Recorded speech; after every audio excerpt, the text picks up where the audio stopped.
Let's get started with crystal manipulation.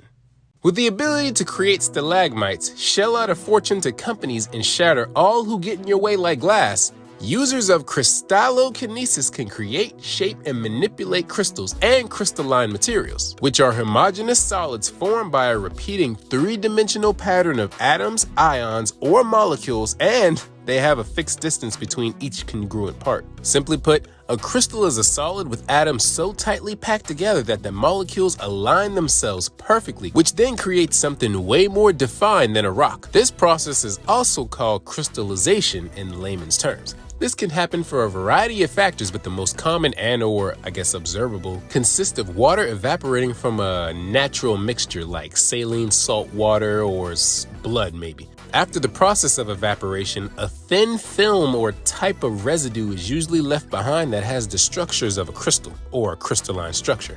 This can also be found when magma cools off and hardens as well. The majority of crystals start off as extremely small, but as you know, more atoms join this metaphorical army, they too conform to the original structure and continue the repetitive pattern. And thus, the crystal ends up growing. This is how crystals are normally formed in nature and why most crystals are seen as shiny, sharp, or at least having a defined and smooth edge, although not in all cases. I think I had to say that. Now, there are numerous types of minerals and elements that take crystalline form that we encounter on the day-to-day, from ice found in your cup to hardened plastic-like materials that take crystalline form due to heat or whatever, to the salt and sugar that flavors your food. But for you guys who don't know or didn't know, most crystals themselves are normally found in 4 different types or categories if you want to get nerdy. Covalent crystals are put together with covalent bonds in which atoms share the same electron.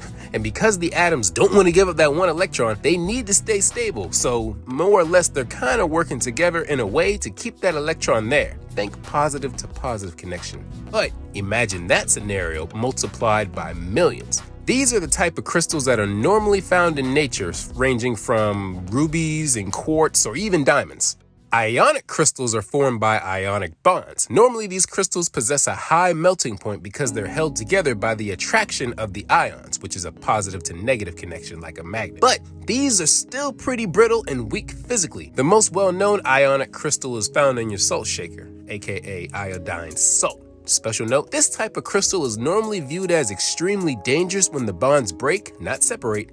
Break. An example of this would be salt water turning into chlorine gas when too much energy is charged into it. And to finish up the rest of this boring part, bear with me here. Metallic crystals sound exactly what you're more than likely picturing. These types of crystals are made of metals and are held together using metallic bonds, which are bonds formed in metals. Simple as that.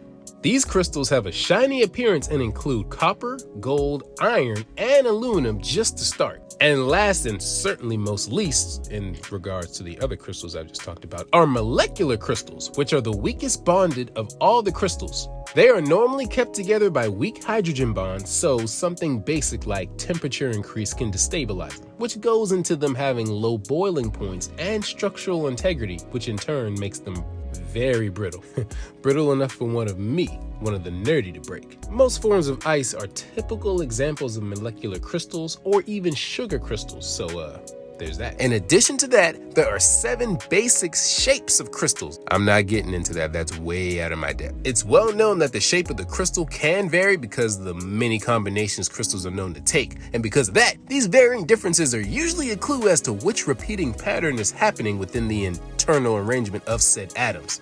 So basically, the arrangement of the atoms can tell you what type of crystal is going to be formed. And because of that, perfectly shaped crystals like the ones found in TV or movies or in the store even, regardless of where you find them, those types of gems are often very tricky to find in nature naturally, as you need flat surfaces or, I guess, a perfect ideal condition for these to grow. So if you find a crystal out in the wild, it's more than likely going to need a lot of refining. It's not going to be pretty to look at, I'll just say that. Now, it's pretty obvious to everyone watching this video that crystals have extreme importance in world culture since the beginning of time, to be honest. Crystals have been used for nearly everything you can think of: warding off starvation, enhancing various forms of preservation, enhancing technology, and yes, the most important of all, jewelry. And why not? With this element being one of the many children of Earth, the others I've done videos on, it would make sense that this concept is as useful as it is, but perhaps more so than the others because in a weird way, it shares properties with Earth's other metaphorical children. Let's start with metal. Well, metal is known for its unique properties of durability, luster, and conductivity. In most cases. Well, just like the varieties of metal, the numerous varieties of crystal can pretty much do the same thing. Okay, well, what about sand and dust? Well, what do you think silicate particles are? Crystals. They're just, Okay. Well, what about glass? Come on, it's gotta be different, right? Nah, not really, because whatever glass can do, crystals can mimic. Maybe not to the same level of effectiveness because of the crystal structure-bound rules in nature, but before glass came about, we were using crystals as a substitute for centuries. That's right, from catching light, bending it, acting like the world's first screen projector, to being used to enhance sight in a very, limited capacity. And just like stained glass, it's used in decorations as a form of status, if you will. But continuing, this power can be considered extremely rare in the sense of its portrayal because normally it'll be shown as a creative byproduct from the use of other earth-based powers such as earth, sand, or magma manipulation. Or it can be used in combination with elements like metal, aka jewelry-based powers. So it normally won't be seen without the combination of the previously mentioned. But if it is portrayed for some reason, then stereotypically we like to show it in deadly, infinitely edged shards or giant killer spikes, or like I said earlier, stalagmites, to make the environment more of a giant iron mating or a hazardous petrification type area where you walk into the area and you begin to crystallize. And those previously mentioned applications can double as an unbreakable barrier of important plot relevance. You know, you break the crystals and you get to go to the next level in the next area of a dungeon or something like that. And as an added bonus, this is something I just can't forget. I think you guys will like this. Most forms of light-based abilities, such as lasers and light-focused beams of energy, like most, Dragon Ball Z Energy Blast, are or can be rendered completely useless as they just pass through or around the normally translucent crystal, which allows you to confuse, frustrate, and bully most light manipulation users, as well as having the potential to manipulate perception to a certain degree, just like its familiar power, glass manipulation. But it doesn't stop there. Most crystals can also filter out some wavelengths while preserving other wavelengths, and by now we all know that wavelengths are just code for vibrations. Well, you should know at this point. Here's something else you guys also might know. Dogs are obviously man's best friend. So then it would make sense that diamonds are a girl's best friend, right? I know that might have been a little corny, but it shouldn't take diamonds for you guys to hit that like and subscribe button. I mean, it would probably help you guys pay bills, but I'm stuck between a rock and a hard place now, so I'm not gonna give you diamonds. But instead, I'll ask you guys to hit that like and subscribe button before we get on to the next part, because now we're gonna begin listing the many applications that are associated with crystal manipulation. But I have even more news. Not only can you guys expect consistent weekly uploads on this channel without fail, but I've also figured out how to brand myself a little better in order to benefit you guys, leading me to create an Instagram, Twitter, and a Patreon account where you can watch power analysis, super-powered shorties, shorts, and additional but originally animated content about some of the most popular powers in existence way before it's released on YouTube. So for those of you that have a hankering for new powers but don't want to wait in line on YouTube, then this right here will be your fix. YouTube's still a great platform to connect with you guys, but the copyright rigmarole makes it a little difficult to fully explain power analysis the way I want to, without going back and editing the script and cutting content. I've had to cut a lot of stuff out of previous videos because of that reason. But I really get it. The creator can do whatever they want with their creations. I'm a little hypocritical when it comes to fair use, so I don't really have any complaints. So what this basically means is if you come across a weirdly edited video here and there, which I will try to avoid, don't worry about it. You can find the OG version on Patreon. Plus, the support allows me to knock out videos way faster and get to the more complicated powers you guys want me to cover. I don't have a problem doing them, it just takes a lot of time. So, if you guys want to support, then the links are in the description. I'm really excited for these next series of videos. They're gonna slap. Like, really. You guys will definitely like them. And last but certainly not least, a gift for those who've supported me and will continue to support me on YouTube. My Instagram, Twitter, and Facebook pages will have a monthly calendar schedule-like thing. I'll definitely let you know what superpower I'll be covering next and on the days that they're going to drop for that month. That way we'll both benefit. So stay tuned. Now, despite it being a branch off of Earth, this is still its own unique ability with its own equally unique themes. And because anything can be a crystal, even ice or salt, or even sugar, I'm going to be taking a few liberties with these examples, but if you still understand the point, then you shouldn't have a problem with that. Now, with the power to manipulate crystals comes the natural ability to attack with, defend with, and control crystals with crystal attacks. The user can control outside objects in a push or pull manner using crystalline substances with Crystallokelekinesis. The user can create their own source of crystals completely separate from outside sources via crystal generation. And since they can generate it freely, why shouldn't they be able to condense the already tightly packed atoms to get even closer in order to give it a measure of increased density with crystal solidification? One would then be able to take that ability and give the newly solidified shiny mineral a definite shape, whether it's simple or complex, even though it kind of already has a shape, with crystallokinetic constructs. A byproduct of that ability is controlling what small pieces break off of your crystals via shard manipulation. That's not something you want to experience firsthand. And since you can create shape and control what comes off of it, why shouldn't you be able to take it back in any manner you see fit with crystal absorption? And let's be honest, if you can safely take in the element into your body, then it would have an effect on your body. And if you're proficient enough or just very lucky, it would have a positive effect on your form via crystal empowerment.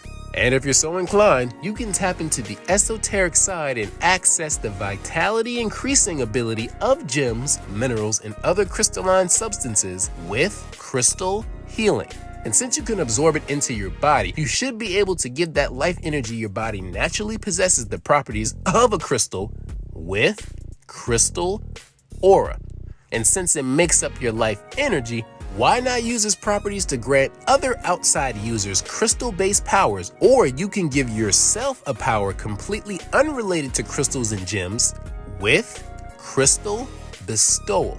Basically using crystals or gems to enhance you or give other people crystal and gem-based powers. You know what? Screw other people. What about you? If you wanted, you could use the previously mentioned on yourself and transform your physical form into that of a crystal or whatever type you have an affinity for via crystal mimicry. And since most crystals are stronger than most humans, this new transformation can give you a crystallokinetic enhanced condition. Or, on this next verse, a potential pacifist can repeat what came first, and instead of turning yourself into the durable solid, you can shift this power outward, transforming whatever you desire into crystals with crystallization.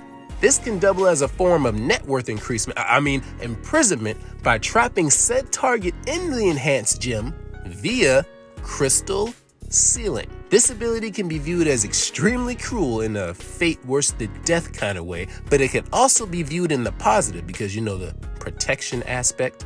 But if you're having trouble viewing that last application in the positive, then what can be more positive than putting yourself back together into a previously undamaged state through the exclusive medium of crystals with crystallokinetic regeneration?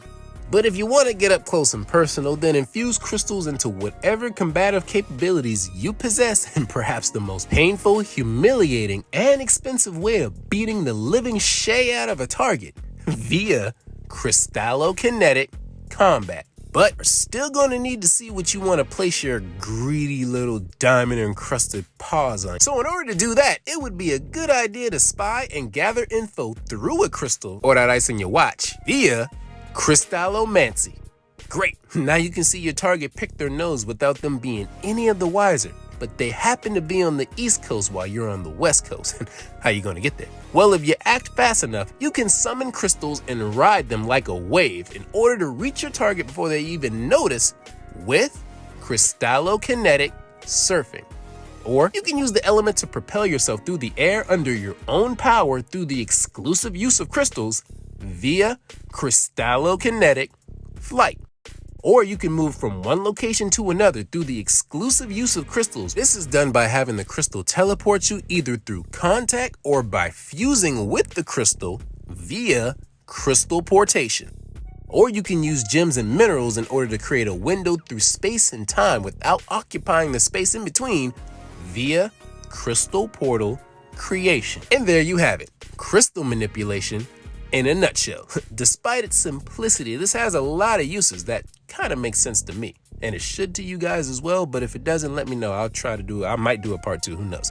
Even though the dang element is everywhere and we gotta find a use for it, this power shares the same weaknesses that Earth does. Mainly the weakness to vibrations and shockwaves. This can be caused by users of sound, music, vibration manipulation, or enhanced speed or enhanced strength. Although it's very unlikely a user using the stronger variations of this concept can be overpowered physically, if a way exists, they still are pretty much immune to most, if not all, other forms of elements. And just like its mother element, Earth manipulation, it does have high defense ratings, arguably higher than Earth manipulation or metal manipulation itself, but that just depends on how you want to portray it. Thanks for watching. You guys think of any more applications for this power, jot it down in the comment section. If you want to see the entire unedited video with all the clips and examples that can't be shown on YouTube, as well as future videos, then head on over to my Patreon and join up. Like I said earlier, I'll be putting up at least one video every week, so expect consistent uploads from this channel. So, until then, nerd and nerdettes, I'll see you in the next one. Deuces.